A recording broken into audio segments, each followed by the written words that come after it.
aujourd'hui avec une agitation extrême d'Arfan. Alors, diplomatie sénégalaise, on en parle avec la sortie justement de Bougane Gueye Dany. Retenir, le leader de Gëm Sa Bopp dénonce l'alignement farfelu autour de la junte.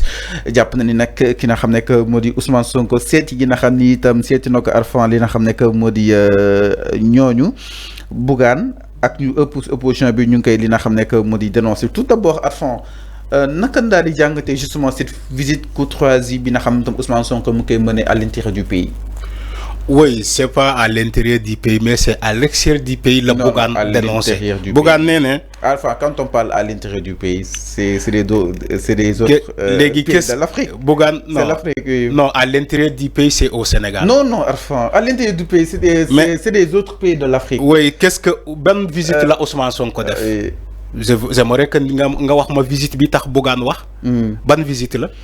Ouagadougou bi à Dakar. Ouais, mais c'est à l'extérieur du pays, Fallou. Non, ce n'est à l'intérieur, enfin, moi les autres régions de l'Afrique. Non.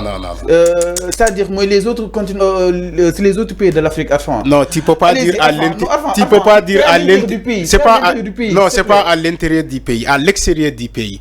Ousmane Sonko s'est rendu à l'extérieur du pays. Il est allé à Ouagadougou, Fallou. Il faut pas. Enfin, à l'intérieur du pays, c'est des. Non. À l'intérieur de la sous-région. Non, si. D'accord. Alors, il n'y a pas. Amul importance. Alors, il n'y a pas d'importance. Dans la bëgg juste corriger fofu. On dit à l'intérieur de la sous-région, mais à l'intérieur du pays, c'est à l'intérieur du Sénégal. Alors, donc, Ousmane Sonko. Allez-y, gars. Il faut ngeen xam ni. Donc, il a été invité par le Premier ministre.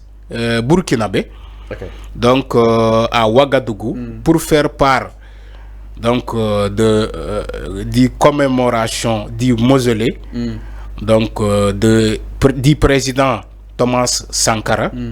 Mota Ousmane Sonko dem à Ouagadougou.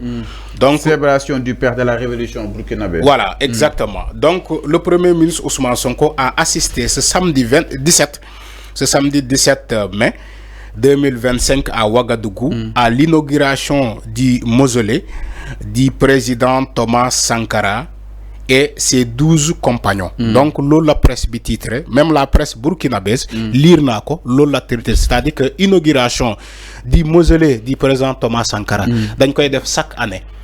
Donc pour préciser une information encore une fois de taille, Ousmane Sonko n'a pas été là-bas pour une visite de diplomatie. Comme l'a dit les Bougane, j'ai lu Bougane, il a dit que il n'est pas d'accord du fait que Ousmane Sonko s'est rendu dans un pays où le président est accédé au pouvoir non pas par la voie démocratique, mais par la voie donc militaire, donc rapport de force là, coup d'état, putsch, Ibrahima Traoré m'a accédé au pouvoir.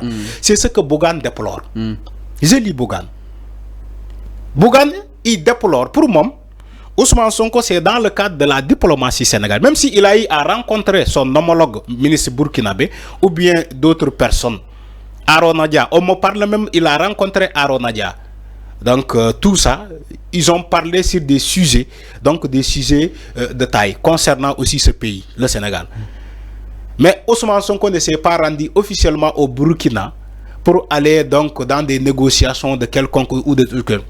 Il a été invité. Quand tu entends le discours de Ousmane Sonko au Fallou, même quand il était dans l'opposition, il ne cessait de prôner l'affaire Thomas Sankara. Comme exemple, Ousmane Sonko a toujours prôné, a toujours choisi le destin de Thomas Sankara comme un modèle de lutte pour la libération de l'Afrique. Il a toujours dit, il a toujours salué le courage de Thomas Sankara. Mota, quand ils ont voulu inaugurer ce mausolée-là, il a été appelé direct par le Premier ministre burkinabé. Neko, faut nga ñu assister lolo. Parce que nous savons sa tiofel envers Thomas Sankara. C'est ce qui l'a valu Ousmane Sonko, Modem Burkina Faso. Maintenant, concernant des opposants qui disent que ouais, Waro Fadem, parce que ouais, le Burkina, c'est un pays, un pays de coup d'État. Lolo, je ne suis pas d'accord. Je ne suis pas d'accord avec Bougane. Parce que Bougane, en dehors de la politique, ce qu'il dit, mon Bougane, il le dit en tant qu'opposant, il fait de la politique. C'est vrai que Togna Luyaga Kendegouko. Il faut qu'il fasse une sortie pour nous dire Bougane Wahna qu'il la visite de Ousmane Sonko donc à Ouagadougou. Mais c'est pas ce qui est important. Ce qui est important, moi, il faut que nous sachions, nous avec le Burkina, le Sénégal avec le Burkina sont des pays frères. Le Sénégal et le Burkina, c'est des pays qui presque c'est le même peuple. Presque c'est le même peuple. C'est la même Afrique. C'est l'Afrique de l'Ouest. Sénégal et Burkina, ils ont une coopération. Sénégal et Burkina, encore une fois, ils ont des échanges commerciaux. Des échanges commerciaux. Comme quoi et quoi? Moi, les produits de première nécessité, de denrées de première nécessité. Le Sénégal importe des produits au Burkina, comme le Burkina exporte des produits au Sénégal. Même juste un exemple, Fallo, le FIDAC, la foire de Dakar, tu vois des expositions burkinabèses. Burkina day am standam mu ñoo togg ak standam de jaay yow dugg na foire de Dakar. Tu as vu les stands des Burkinabés? Sénégal loolu lay amee stand partout. Donc en dehors de ça, il faut que nous sachions qu'il y a un équilibre. C'est l'équilibre commercial. Loolu moo am entre le Sénégal et le Burkina. C'est pas de l'animosité. Di naan way warul dem Burkina. Pourquoi Ousmane Sonko warul dem Burkina? Il faut pas voir le mal partout. Gis nga les Bougane qui parlent là. Je comprends maintenant. Sénégalais yi bari war nañu comprendre pourquoi Macky Sall a fermé les frontières entre le Sénégal et le Mali. Et le Sénégal entre le Burkina et le Niger. Macky Sall menace fi Niger de prendre par le biais militaire. Il avait menacé le Niger fi la ñuy fekk. Donc tout ça c'est parce que ñu koy xelal ci moment bobu Macky Sall moy ñu melni Bougane di naan way waruñu am démalante entre les pays yo xamantene dañoo organiser coup d'état fofu comme le Mali, comme le Burkina, comme le Niger. C'est pas le coup d'état qui nous importe. Amalan moy importé, c'est le peuple, c'est un seul peuple. L'Afrique c'est un seul peuple. Touba bi ñoko diviser rek. Diplomatie parallèle amu ci. Non, mën na am diplomatie. Parallèle. Dama ne c'est ce que j'ai dit. Mën na am diplomatie. Mais du loolu moko tax a jóg. C'est l'invitation. Ousmane Sonko est allé honorer une invitation. On l'a invité. Ousmane Sonko li tax ba tay mënul génn réew mi concrètement naka na ko daal di jàngatee peut-être dem à l'international concrètement. Il faut dem di partenaires yi. Oui, il faut xool naka li ñu sukkalee li nga xam ne que moo di comme geeg doxalin beeg ak li nga xam ne que moo di tolluwaay bi entre autres. Mais il faut que nous sachions que Ousmane Sonko, c'est le premier ministre du Sénégal.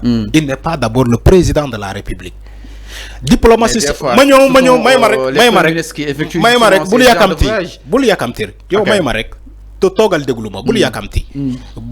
question dalal. Alors, quand je dis que Ousmane Sonko n'est pas le président de la République du Sénégal, je veux faire allusion au premier diplomate de ce pays, qui est le président de la République, son Excellence Bassirou Diomaye Diakhar Faye. C'est le premier diplomate de ce pays, en tant que président de la République. Dans ce Sénégal, il y a un ministre de la diplomatie, moi, le ministre des Affaires étrangères. Alors, Ousmane Sonko, il peut être un diplomate en tant que premier ministre, mais encore une valeur ajoutée. Une valeur ajoutée. Donc, il ne faut pas dire que Ousmane Sonko gagne le réumi. Moi, madame, il a l'obligation. Non, like. Je suis en train de répondre. Okay. Il n'est pas dit que Ousmane Sonko effectue des voyages à l'étranger. Voilà, à l'étranger, moi, madame, c'est une obligation de se rendre à l'étranger. Ce n'est pas une obligation.